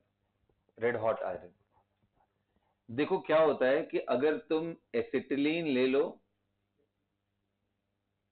और सिर्फ इसको आयरन के साथ गर्म कर दो 873 केल्विन, मतलब लगभग 600 डिग्री सेल्सियस, रेड हॉट हो जाएगा ना आयरन। तो ऐसा देखा गया है कि ये सीधा बेंजीन बना देता है। अब लोगों के समझ से परे ये क्या मजाक हो गया? ये क्या? कल एक रिएक्शन पढ़ा तुम लोगों को याद है, डील-सेल्डर रिएक्शन, कुछ वैसा ही कहानी है इसमें, लेकिन अब थोड़ा सा अलग भी है कि ये ट्रिपल बॉन्ड को आप ऐसे अरेंज कर लो पहले। तो जब भी गर्म करोगे पॉसिबिलिटी एरोमेटिक की है तो ऐसा बनेगा। तो इसका पाई बॉन्ड इसको मिलता है इसके एंटी बॉन्डिंग में, इसका इसको और इसका इसको। देखो तो double bond single bond double bond single bond double bond बन गया ना। That's how the benzene is form. Cyclic polymerization of acetylene will lead to the formation of benzene। और ये प्रिपरेशन ऑफ बेंजीन भी है, यानी हम साथ में फाउंडेशन रख रहे हैं अगले टॉपिक का भी। लास्ट वही है ना हमारा एरोमेटिक। क्या सभी को समझ में आ गया बच्चों? क्लियर हो गया? Cyclic. So when it is heated it produces benzene. आप सिंपली लिख लेना रेड हॉट आयरन पे जब एसिटिलीन रख के गर्म करते हैं तो ये बेंजीन प्रोडक्ट बनाता है। Simply rearrangement of the bond, कोई इंटरमीडिएट नहीं बनता है, सीधा ट्रांजिशन स्टेट से एक ही बार में पहुंच जाता है। ठीक है, यहां से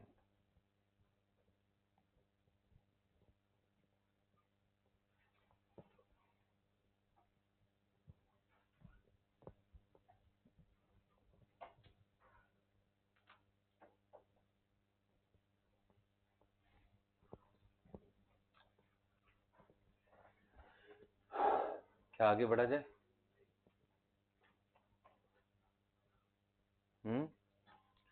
अब इसके बाद पॉलीमराइजेशन रिएक्शन। देखो एल्कीन का भी एक पॉलीमराइजेशन रिएक्शन होता है और इसका भी पॉलीमराइजेशन है, राइट?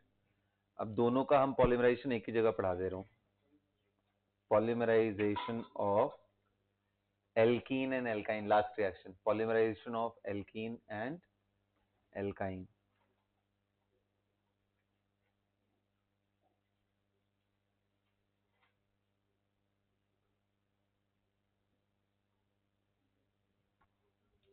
तो देखो पॉलीमराइजेशन एल्कीन एंड एल्काइन, पहले मैं एल्काइन क्योंकि पढ़ाया हूं तो पहले यहीं से शुरू कर लेते हैं।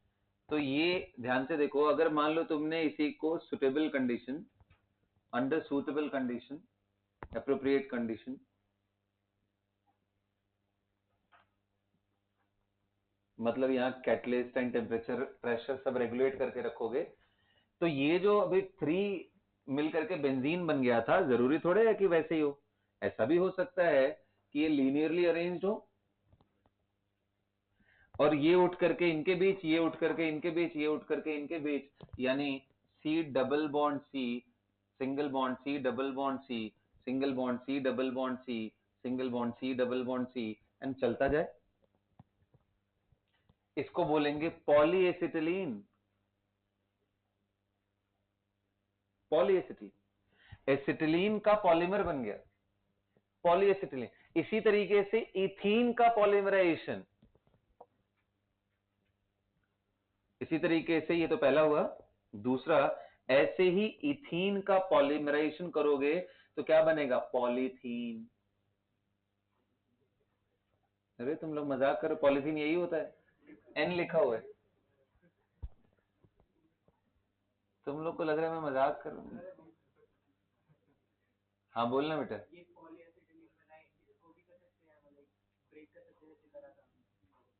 कैसे ब्रेक कर सकते?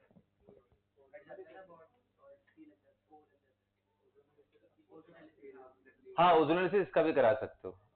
कितना ओजोन खाएगा तुम्हें कुछ आइडिया भी है? इतना बड़ा मॉलिक्यूल है ये। बहुत बड़े चेन बनते हैं जिसको बोलते हैं पॉलीमर।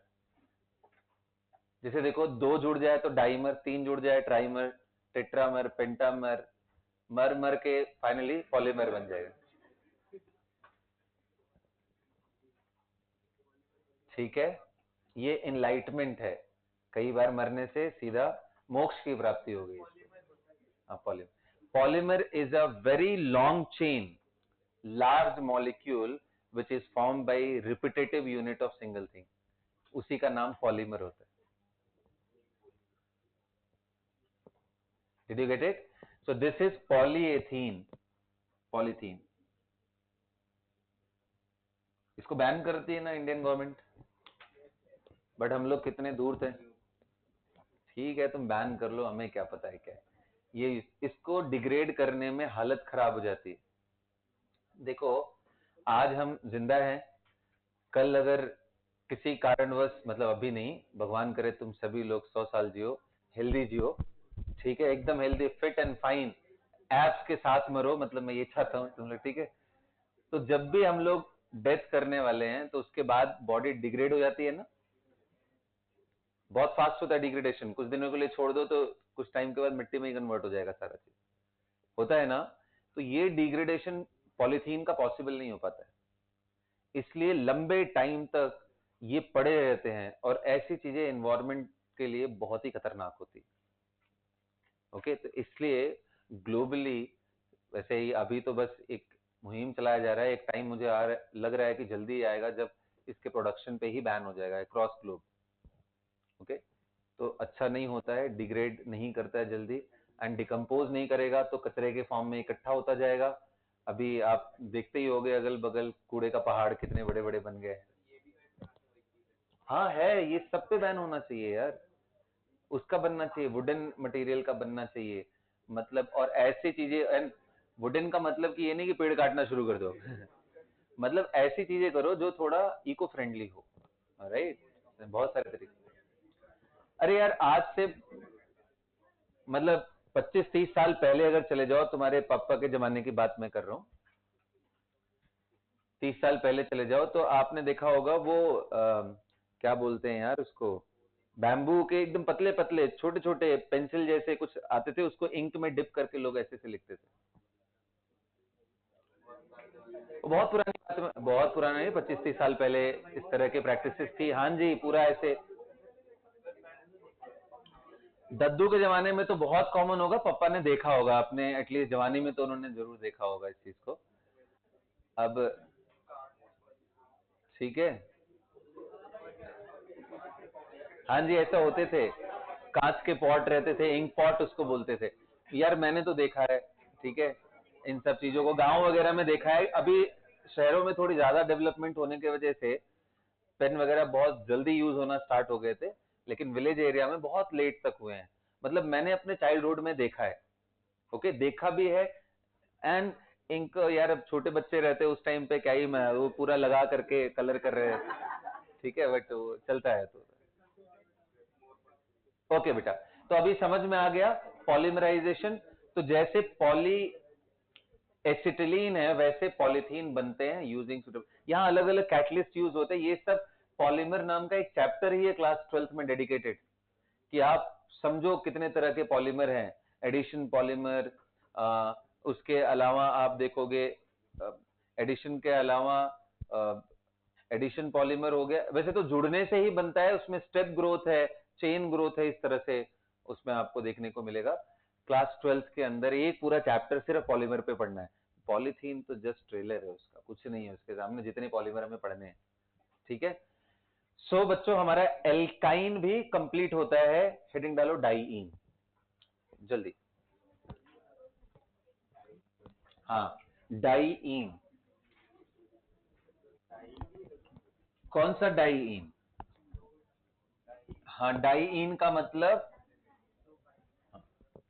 पता है तुम्हें, डाइईन किसको बोलते हैं?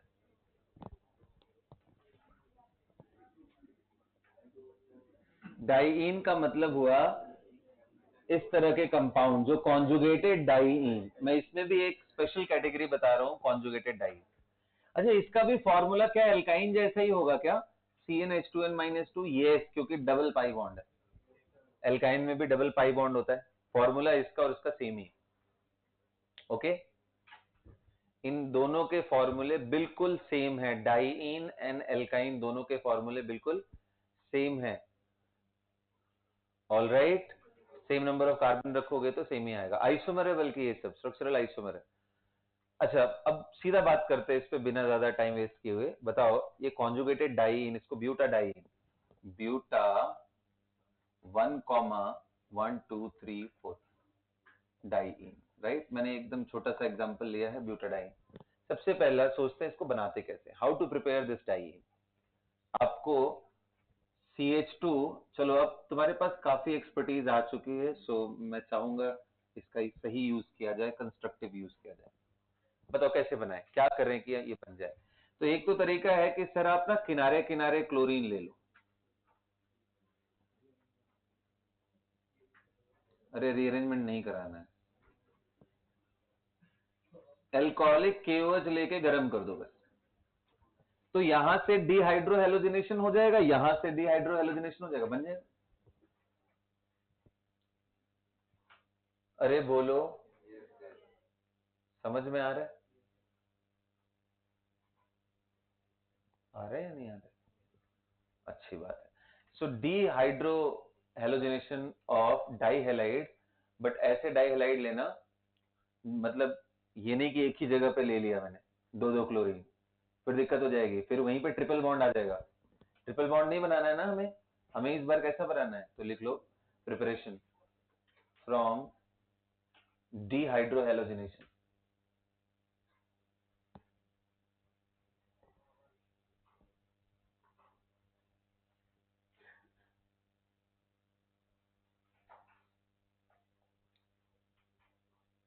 ठीक है बच्चों, बोलिए।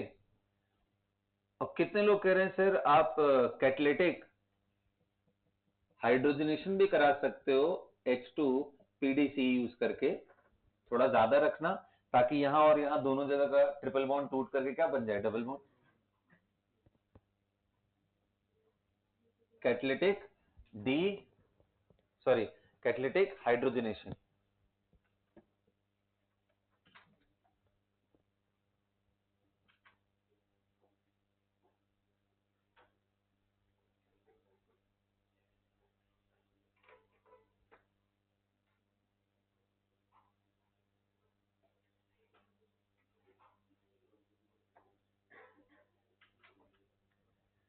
तो बताओ, ब्यूटाडाइन का एक रिएक्शन तो मैंने पढ़ा दिया, अब अगला हेडिंग डालो, रिएक्शन ऑफ ब्यूटाडाइन।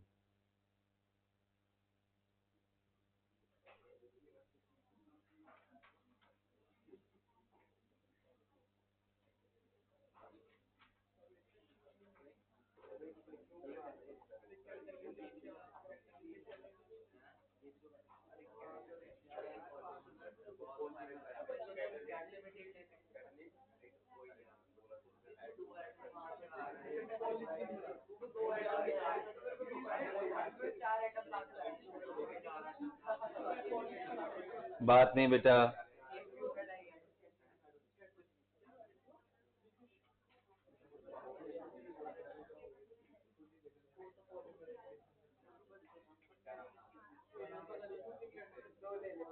हाँ हाँ बिल्कुल बात नहीं। चलो हेडिंग डालो, chemical reaction of butadiene, conjugated form है ये ब्यूटाडाइन। किसकी? Catalytic hydrogenation.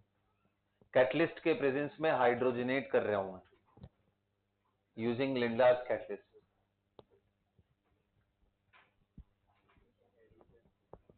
Chemical reaction of butadiene.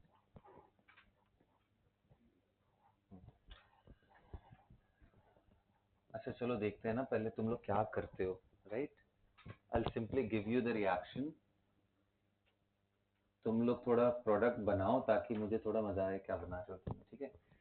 पहला रिएक्शन किसके साथ करा रहा हूं इस बार, पहले ना HBr के साथ ही करा लेते हैं। लिखो तो, फॉर्म द प्रोडक्ट। एक से ज्यादा बने तो वो भी बनाना है, बनाइए। पहले आप ट्राई करो, फिर मैं कुछ इंटरेस्टिंग चीज बताता हूँ इसमें।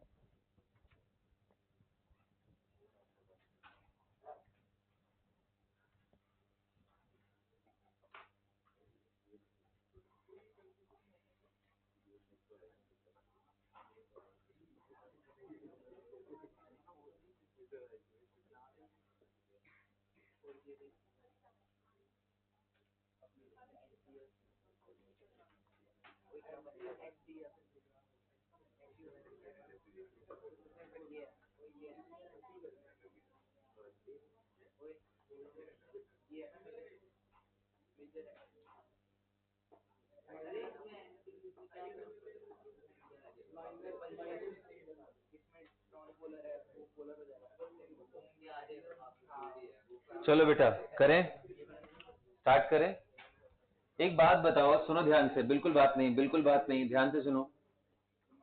CH2 double bond CH and CH double bond CH2 में सबसे पहले अगर मैं H प्लस दूंगा, क्योंकि ये तो ज्यादा रिच हो गया, दो दो पाई इलेक्ट्रॉन है, इलेक्ट्रोफाइल में H प्लस है एंड हमारे पास न्यूक्लियोफाइल Br माइनस, ये तो जा नहीं सकता, यही जाएगा, तो ये अपना पाई इलेक्ट्रॉन देगा। जैसे ही देगा तो मैं इधर या इधर कहां प्लस डालू, बीच में डालू या किनारे डालू, बीच में डालता हूं। अभी देखो यहीं से गेम होना स्टार्ट होगा तुम्हारा, ठीक है।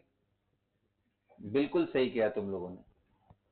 क्या अब मैं ब्रोमीन यहां जोड़ दूं, क्या मैं Br माइनस अब जोड़ दूं, कर सकते हो, क्यों नहीं कर सकते हो, बिल्कुल कर सकते हो। हाँ बिल्कुल, मैं तो बस ये पूछ रहा हूं क्या यहां जोड़ सकता हूं, आंसर ये है। अब ये देखो अगल बगल लगे हुए ना, तो इसको 1-2 प्रोडक्ट बोलते हैं, क्या बोलते हैं। लेकिन कितने लोगों को दिखाई दे रहा है कि सर इसका रेजोनेंस भी बन सकता है, और रेजोनेंस होकर के ये प्लस यहां चला आएगा, पाई बीच में आ जाएगा। कितने लोगों को दिखाई दिया था ये कि ऐसा भी कर सकते हैं। इतना दिख रहा है क्या तुम लोगों को, अच्छा फिर तो कोई टेंशन नहीं है, फिर सही जगह हो तुम लोग, ठीक है। अभी कितने लोग कह रहे हैं Br माइनस इससे अगर जुड़ गया तो क्या प्रोडक्ट बन जाएगा, 1,4 प्रोडक्ट, क्या बन जाएगा। क्यों 1,4 नाम दे रहे हैं भाई, क्योंकि ये 1 2 3 4, ये 1,4 प्रोडक्ट है। अब क्वेश्चन ये है कि यार इन दोनों दो बन रहे हैं, दोनों एक जैसे तो है नहीं, तो कोई तो मेजर होगा, बोलो क्या लगता है तुम्हें, कौन सा मेजर। पहले वाला, क्योंकि कार्बोकेटायन ज्यादा रेजोनेंस है, इसमें भी रेजोनेंस है, लेकिन इसमें साथ के साथ 3 हाइपर कॉन्जुगेटिंग स्ट्रक्चर है, इसमें नहीं मिल रहा है। बोलो, मैं एक जगह गौर कराना चाहता हूं, जरा देखो ये डबल बॉन्ड जो प्रोडक्ट बन रहा है, ये एल्कीन और ये एल्कीन में कौन ज्यादा स्टेबल एल्कीन तुम्हें दिख रहा है, ये वाला एल्कीन ज्यादा स्टेबल है। 2 and 3, 5 हाइपर कॉन्जुगेटिंग स्ट्रक्चर, और इसका एक 3 कहां से हो रहा है, ओनली 1 हाइपर। ये तो बड़ा गेम हो गया यार, इसका इंटरमीडिएट स्टेबल और इसका तो प्रोडक्ट ज्यादा स्टेबल, अब कौन सा बना है। तो ऐसे क्वेश्चन आज के बाद दुनिया में दोबारा कभी भी तुमसे कोई भी पूछता है तो आपको बोलना है कि सर दोनों ही प्रोडक्ट पॉसिबल हैं, दोनों ही मेजर हो सकते हैं। आपको कंडीशन बताना पड़ेगा, कौन सी कंडीशन। जैसे मेरी बात ध्यान से सुनो, बहुत इंपॉर्टेंट बात बोलने वाला हूं। अगर आपने टेम्परेचर कम रखा है, रिएक्शन के पास उतनी एनर्जी नहीं है, तो वो हमेशा लोवेस्ट एक्टिवेशन एनर्जी वाले पाथ को चूज करेगा। और कम एक्टिवेशन एनर्जी कब आती है, जब इंटरमीडिएट ज्यादा स्टेबल बनता है, वो फास्ट रिएक्शन होता है, इसलिए इसको काइनेटिक प्रोडक्ट बोलते हैं। क्या बोलते हैं, काइनेटिक प्रोडक्ट। ये कब बनता है, क्योंकि हमने इसको डिसाइड किससे किया, इंटरमीडिएट से। ये मोर स्टेबल इंटरमीडिएट है, this intermediate is more stable intermediate, ये हमने इससे डिसाइड किया। इसलिए हमारा ध्यान पूरी तरीके से इस पे है कि रिएक्टेंट से बहुत हाइट लेके ना आए, छोटी हाइट पे ही पहुंच जाए, क्योंकि ये जितना स्टेबल इंटरमीडिएट होगा, अगर मैं इसको ए बोल रहा हूं तो ये ए है बेटा, और ये बी है। लेकिन मजे की बात क्या है, बी से बना हुआ प्रोडक्ट ज्यादा स्टेबल है और ए से बना हुआ प्रोडक्ट कम स्टेबल है। यानी this is P by A and this is P by B, this is P B. और ज्यादा स्टेबल प्रोडक्ट मतलब थर्मोडायनेमिकली वो टेंडेंसी ज्यादा है, इसको थर्मोडायनेमिक प्रोडक्ट बोलते हैं। जो ज्यादा स्टेबल होता है ना, थर्मोडायनेमिक, मोस्ट स्टेबल प्रोडक्ट को थर्मोडायनेमिक प्रोडक्ट बोलते हैं, क्योंकि सबसे नीचे। तो ये हमारा कुछ और नहीं बल्कि हमारा ये कौन सा था, पीबी। ये पीबी है और ये पीए। इसका मैंने नेमिंग कर दिया, ए इंटरमीडिएट से बना और ये पीबी। जस्ट नेमिंग किया है, आप कुछ भी रख सकते हो, आपको समझाने के लिए बस किया। और ये ए है और ये बी, बी इंटरमीडिएट। तो अब तुम इसको देखो जरा ध्यान से, कम एनर्जी अगर तुमने दिया है, कम एनर्जी, टेम्परेचर कम रखा है, तो नेचुरल सी बात है इतना बड़ा पहाड़ तो नहीं चढ़ पाएगा, मॉलिक्यूल के पास उतनी एनर्जी ही नहीं। तो वो सेलेक्टिवली ये बनाएगा इंटरमीडिएट। कौन सा, ए वाला। ए कौन सा था, जो मोर स्टेबल इंटरमीडिएट था। तो इसलिए प्रोडक्ट क्या दे, पता है किस टेम्परेचर पे ये बनता है? This is formed at -40 degree Celsius. कितने में बनता है? मतलब इसका लो टेम्परेचर इतना कम है। ये कब बनता है पता है? रूम टेम्परेचर 20 डिग्री पे। यही तो, कभी आपको टेम्परेचर लिख के दे तो आप उसके हिसाब से आंसर करना, ना लिखे तो बाय डिफॉल्ट क्या मानेंगे, रूम टेम्परेचर। आंसर क्या होगा इसका, 1,4 product, thermodynamic product will be the main answer, क्योंकि रूम टेम्परेचर पे ये बनता है। इस पे लिख लेना, ये कब बनता है, मेजर प्रोडक्ट ये बनेगा एट 20 डिग्री या हायर टेम्परेचर पे। ये मेजर कब होगा, मेजर एट -40 डिग्री सेल्सियस, या मतलब नेगेटिव की साइड जाओगे टेम्परेचर में तब बने। कुछ ना लिखे तो 1,4 प्रोडक्ट इसलिए बनाएंगे क्योंकि रूम टेम्परेचर या उसके बाद वाले टेम्परेचर पे यही बनेगा। कुछ नहीं टेम्परेचर दिया है तो मैं मानूंगा रूम टेम्परेचर पे करा रहे हैं रिएक्शन को, क्योंकि -20, -30, -40 कोई नॉर्मल टेम्परेचर थोड़े है। वो तो आराम से नहीं करा सकते, हमें स्पेशली कंटेनर डिजाइन करने पड़ेंगे कि उतना टेम्परेचर मिनिमम साइड में रहे। उसके लिए तो शिमला भी नहीं पॉसिबल है, क्योंकि वहां पे भी टेम्परेचर ज्यादा से ज्यादा -3, 4, 5 यहीं तक जाएगा, है ना। रोहतांग पास में भी कुछ नहीं होने वाला है हमारा, वहां पे भी टेम्परेचर -5, -10 तक ही जाने वाला है। बोलो क्या हुआ?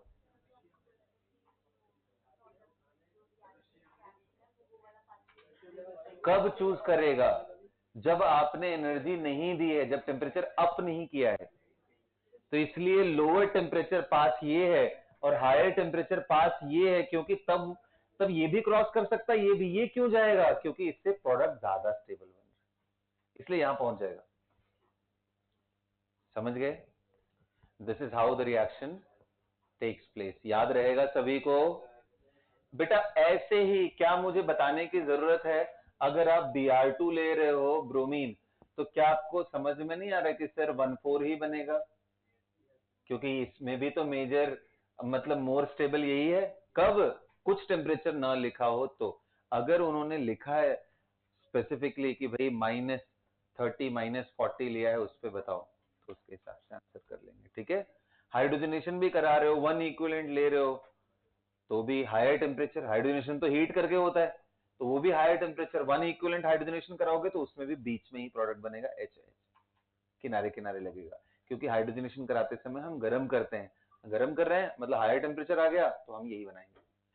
ठीक है। 2 इक्विवेलेंट ले लोगे तो दोनों ही पाई गायब हो जाएंगे, फिर तो बात ही खत्म हो गई। Is that clear? क्या ये बात पूरी तरीके से समझ में आ गई? तो temperature dependent kinetic product, thermodynamic product. Thermodynamic product क्या होता है, जो सभी प्रोडक्ट में सबसे स्टेबल प्रोडक्ट, उसको थर्मोडायनेमिक बोलेंगे। काइनेटिक कौन सा होगा, ऐसा प्रोडक्ट जो मोस्ट स्टेबल इंटरमीडिएट से बनाया गया हो। इन दोनों इंटरमीडिएट में ज्यादा स्टेबल कौन था, ये। इससे बने हुए प्रोडक्ट को हम काइनेटिक बोलते हैं। ये बात लिखो ऐसे ही जैसे मैं बोल रहा हूं। Kinetic product is formed by most stable intermediate,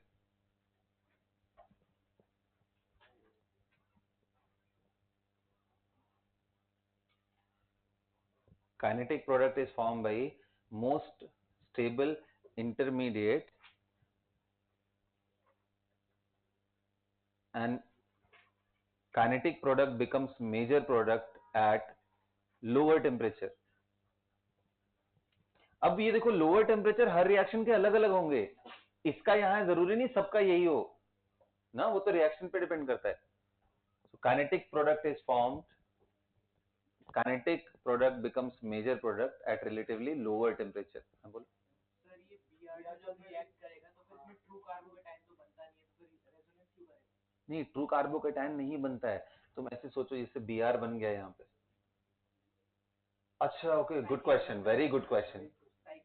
नहीं, बहुत अच्छी बात है, बढ़िया किया तुमने पूछा. देखो मेरी बात ध्यान से सुनो, ये इसने बिल्कुल राइटली पॉइंट आउट किया कि सर ये बताओ जब ये बीआर ऐसे बन रहा है तो ये तो ट्रू कार्बोकेटाइन है नहीं, तो रेजोनेंस कहां से करा देंगे. तो अब यहीं पे तुम्हें समझने वाली बात है, ये रेजोनेंस नहीं करता है. बेसिकली जो बीआर माइनस है ना, वो यहां अटैक कर सकता है या बीआर माइनस इस जगह भी अटैक कर सकता है. इसके बीआर माइनस यहां भी अटैक. अब यहां क्यों अटैक करता है, क्योंकि जो इसका एंटी बॉन्डिंग सिग्मा स्टार है ना, वो इसके पेयर ऑफ इलेक्ट्रॉन को एक्सेप्ट करने की टेंडेंसी रखता है, इस कार्बन पे स्लाइट पॉजिटिव चार्ज क्रिएट करता है, इसलिए बीआर यहां डायरेक्ट भी अटैक कर सकता है. तो मैं ट्रू कार्बोकेटाइन से जा ही नहीं रहा हूं, मैं तो बोल रहा हूं कि एक तो यहां अटैक करेगा तो 1-2 बनेगा, लेकिन इसको अगर इसने पुश किया तो ये पाई इलेक्ट्रॉन शिफ्ट होकर यहां आएगा, फिर ये निकल जाएगा. ठीक है, तो इस तरह से 1-4 बनते हैं. तो यहाँ ट्रू कार्बोकेटाइन ना बनते हुए भी 1-2-1-4 बनता है. तो दिमाग में बिठा लो यार, 1-2-1-4 बनेगा. ठीक है, चलो. तो आपने लिखा kinetic product becomes major product at relatively lower temperature. Thermodynamic product किसको बोलेंगे, among all the product the one which is most stable. और स्टेबिलिटी ऑफ प्रोडक्ट क्या तुम्हें नहीं पता है, एल्कीन का स्टेबिलिटी कैसे देखते हैं, हाइपर कॉन्जुगेशन से, रेजोनेंस से, बोलो. तो वही लगाना है नॉर्मल तरीका, वैसे ही सोचना. क्या आ गया सभी को मेरी बात समझ में? Okay, thermodynamic and kinetic control करके मैंने आपको ये समझा दिया बेटा.